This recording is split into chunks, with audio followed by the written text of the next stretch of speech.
Take some timeouts. Timeouts are periods during the football game that stop the game clock and allow players to rest and/or go over plays with the coach. Sometimes it's necessary for you to take some timeouts in your day.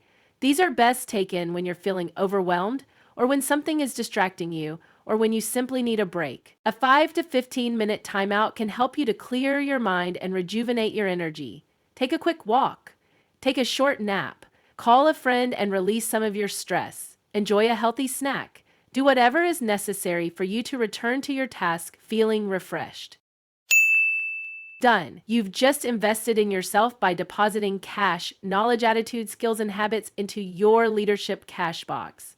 I'm Hannah K. Herdlinger, president of Cashbox Coaching, and I help leaders like you achieve rapid breakthroughs every day. Now, it's time to supercharge these breakthroughs and turn them into rock-solid results. Ready to step up your leadership and fast-track your growth? Secure your spot in our exclusive 90-day leadership program now and unlock the next level of success. Until next time, keep learning, growing, and leading with unstoppable purpose.